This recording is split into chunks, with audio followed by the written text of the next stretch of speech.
Hello मेरे प्यारे साथियों, कैसे हैं आप सभी। आई होप कि आप लोग बहुत ही अच्छे होंगे।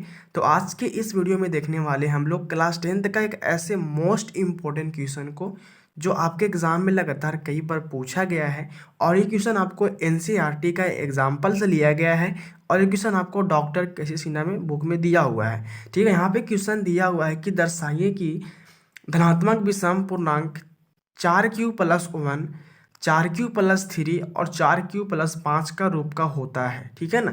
यहाँ पे हम लोग इस टाइप से एक और क्वेश्चन सॉल्व किए थे जो कि एनसीईआरटी का था। यहाँ पे क्वेश्चन हम लोग सॉल्व किया था कि यहाँ पे दर्शाइए कि धनात्मक विषम पूर्णांक 6q+1, 6q+3 और 6q+5 का रूप का होता है। ये हमने इससे पहले वाले वीडियो में सॉल्व किया था। हम लोग आज इस वीडियो में सॉल्व करने वाले हैं दर्शाइए कि धनात्मक विषम पूर्णांक 4q+1, 4q+3 या 4q+5 का रूप का होता है।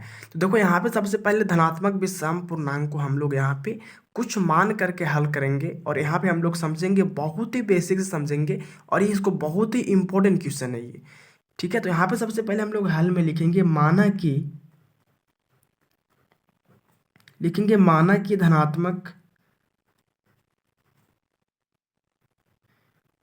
धनात्मक विषम पूर्णांक, माना कि धनात्मक विषम पूर्णांक आपका क्या ए है। ठीक है ना। चलो मैंने यहाँ पे मान लिया कि माना कि धनात्मक विषम पूर्णांक क्या ए है। चलो अब देखो यहाँ पे समझना थोड़ा सा, जो ये क्वेश्चन दिया हो ना इसी के माध्यम से हम लोग हल करेंगे। यहाँ पे क्वेश्चन दिया है 4q+1, 4q+3 और 4q+5 का रूप का होता है। यहाँ पे दिया क्या है 4q+1। ठीक है, यहाँ पे मैंने इसको लिख दिया, इस समझने के लिए था। ठीक है, इस समझने के लिए मैं बता रहा हूँ।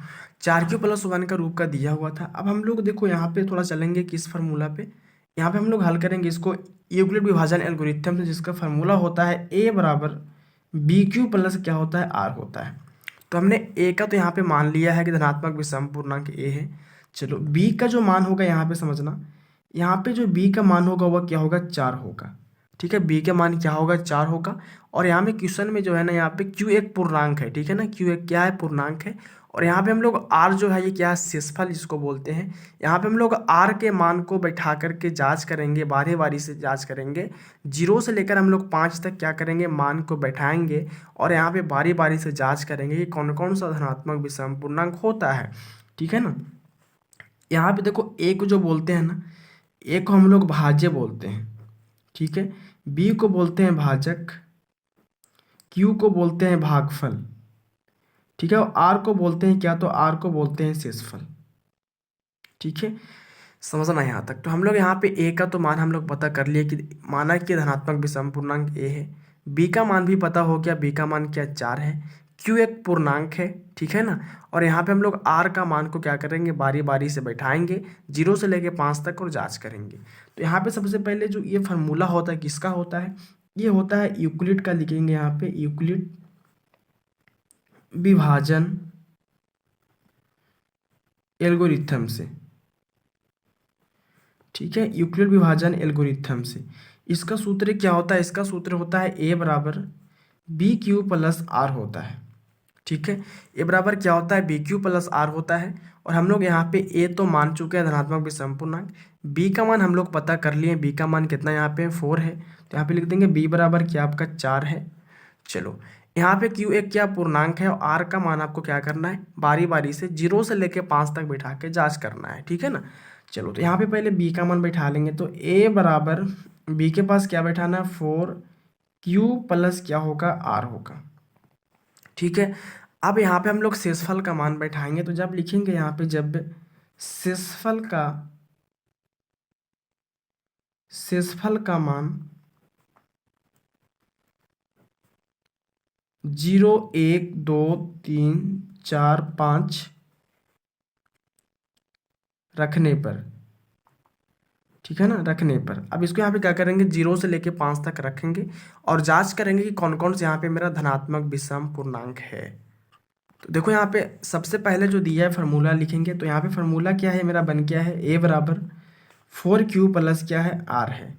अब सबसे पहले हम लिखेंगे जब r बराबर क्या बैठाएंगे 0, तो जब r बराबर 0 बैठाने पर तो a बराबर क्या होगा 4q प्लस r के पास क्या बैठेगा 0 तो हो जाएगा यहाँ पे 4q प्लस 0, जब इसको ऐड करेंगे तो क्या होगा, a बराबर हो जाएगा आपका 4q।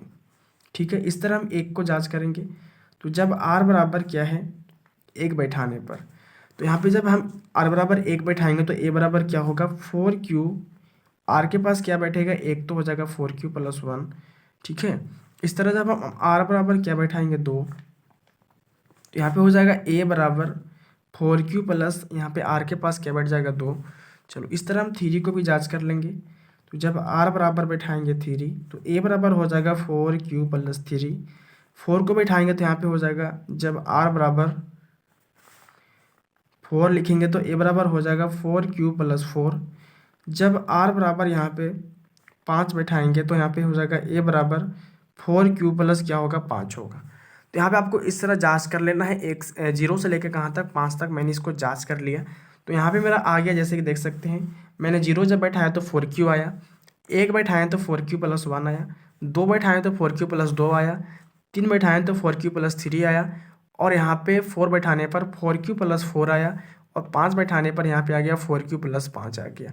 चलो यहाँ पे समझना मेरे प्यारे साथियों, जो कि बहुत ही इंपॉर्टेंट यहाँ पे है। यहाँ पे मेरा क्वेश्चन नंबर पूछ क्या रहा था, यहाँ पे क्वेश्चन ने पूछा कि दर्शाइए कि धनात्मक विषम पूर्णांक 4q प्लस 1, 4q प्लस 3 या 4q प्लस 5 का रूप का होता है। ठीक है ना, इस रूप का हमको बताना है। तो इस रूप का कौन कौन सा यहाँ पे आया है, मतलब आपको ये सिद्ध करना है, आपको ये दर्शाना है कि क्या इस रूप का होता है कि नहीं होता है। तो यहाँ पे देखो इस रूप का मेरा कौन कौन आया है। तो धनात्मक विषम पूर्णांक, तो विषम वाला ही आएगा। तो यहाँ पे देखो ये 4q सम हो गया, 4q प्लस 1 विषम है, 4q प्लस 2 सम है, जिसका लास्ट में देखो सम संख्या जो 2 से कटने वाला, 2 भी एक क्या सम संख्या है, 4 भी यहाँ पे सम संख्या हो जाएगा, और यहाँ पे 5 जो है विषम है, 3 आपका विषम है और 1 यहाँ पे विषम है। तो यहाँ पे मेरा कौन कौन सा रूप का आ गया, यहाँ पे आ गया विषम वाला 4q प्लस 1 होगा, 4q प्लस 3 होगा, और 4q प्लस क्या होगा 5 होगा, जो क्या एक विषम है ना। और यहाँ पे मेरा विषम भी पूछ रहा था कि दर्शाइए कि धनात्मक विषम पूर्णांक 4q प्लस 1, 4q प्लस 3 और 4q प्लस 5 का रूप का होता है। तो आपको जो यहाँ पे आया उसमें से आपको विषम वाले को चुन के लिख देना है। तो बेसिकली ये क्या होता है, इसलिए लिख देंगे कि 4q plus 1, 4q plus 3, 4q plus 5 का रूप का होता है।